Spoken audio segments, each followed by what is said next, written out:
Part of this whole AI training is also to look at ethical dilemmas, because the convergence of AI technology and emerging technologies is also going to create many new industries that are going to challenge conventional thinking, but also conventional laws, habits, conventional social norms. In many of these cases, when we talk about the future, we have to think not only if this is going to be possible technology-wise, but are people going to be able to adopt this new technology? Are people really going to be able to make that leap? Are they going to be able to change their habits? So a lot of these new industries require that. So I'm going to present to you ethical dilemmas that deal with those types of situations. A popular class with my students was the whole dilemma around chatbots and robots. So as you know, robots are going to be a big part of elderly care in the future. Chatbots are going to revolutionize marketing. So one of the concepts that you would have to buy into if you believe this is that we're going to start developing relationships with our robots and our chatbots. The question of cheating came up, and I was asking my students, when is it considered cheating? What is the definition of cheating? Is the definition of cheating going to change? Are relationships going to change in the future? Think about it for a few seconds and think about it in terms of the digital twin. So now there's technologies like Lyrebird, and there's a great episode where Hello World, where Lyrebird is a technology that allows you to mimic somebody's voice. Yeah, you now can have a chatbot speaking like you, and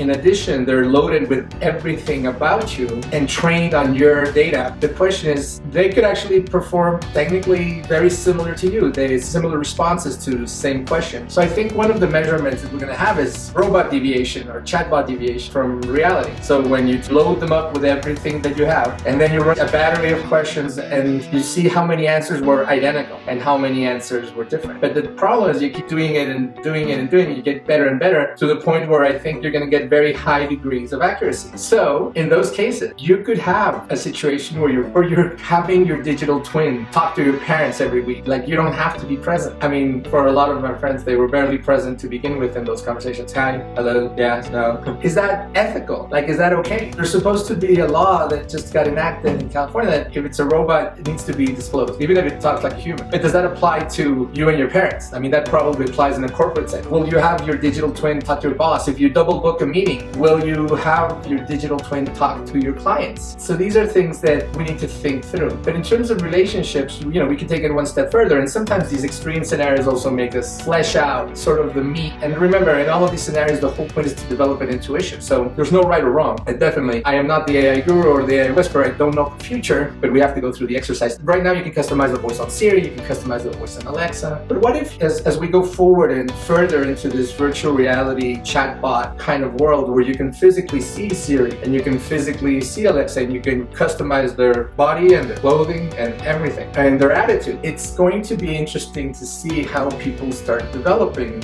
questions and responses and their patterns of behavior. Let's say that you're a male and you have a wife, and she finds out one day your Siri appears, or she summons your Siri to get something done. It's this supermodel wearing a bikini, and that's the avatar that you chose for your Siri. So will your wife be pissed? Well, we all know that answer, but let's take it further. What if one day she overhears you talking to Siri or Alexa, and you're actually flirting? You're having this whole, you guys are messing with each other, and it's funny, and it's a little borderline flirtatious. What if you actually end up spending, it becomes like an escape, like a drug. You have a bad relationship with your husband, but your chatbot psychologist or your chatbot whatever is so easy to talk to, and you end up developing rapport. Is that considered cheating if the rapport turns into feelings and emotions, and you fantasize sexually with it, of divorcing your husband and finding a man that would fit his characteristics? I'll tell you what my students tell me. If it's an algorithm, you're not cheating.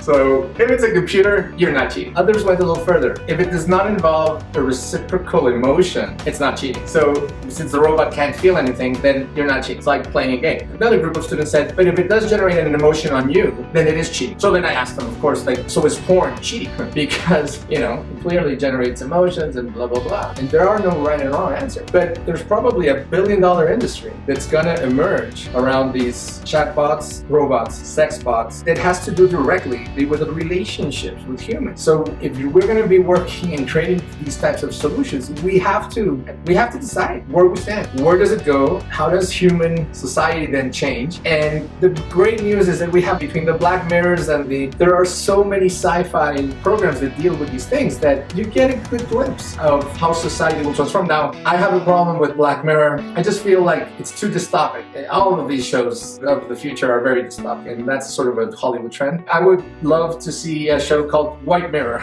And what would be the positive side? But probably that one would get less rating. Who knows? There's a Russian series called, I believe, Better Than Us on Netflix. You have these situations where people have sex bots, and just like on the internet, people on Twitter, and when you have anonymity, you tend to say things that you wouldn't say if your real name was attached, and it could be traced back to you. So the anonymity makes you do things that you normally wouldn't do. So the same thing happens in the series, and I don't want to spoil it for you, but people having sex with robots, that's the baseline, but they take it further. They start doing things that they wouldn't do normally. So they start having fantasies, and those fantasies start going, one thing is to do a role play where you're getting extreme or rough sex, and the other one is to rape and murder the sex bot just for kicks. We don't have a very good precedent today, because today, even forget about the forbidden stuff on the dark web, the normal games that we can play on Xbox and PlayStation, you kill people. And since I was a kid and a lot of these games came out, you would kill people. And in many cases there's blood, and it's very gory and very graphic. So I don't know.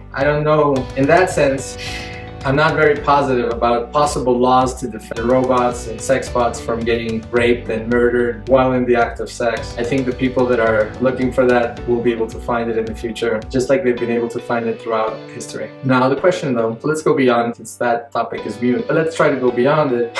So if you can hurt animated figures and robots and sex bots, will that decrease or increase your likelihood of doing it for real? I hope it's the latter. So we're gonna have to decide if society is gonna be okay with that, if that's your privacy, or if because of the psychological effects that may have on humans, that we're not, as a society, we're not gonna allow that. So that means that it may be forbidden to do with sex bots things that are illegal with humans.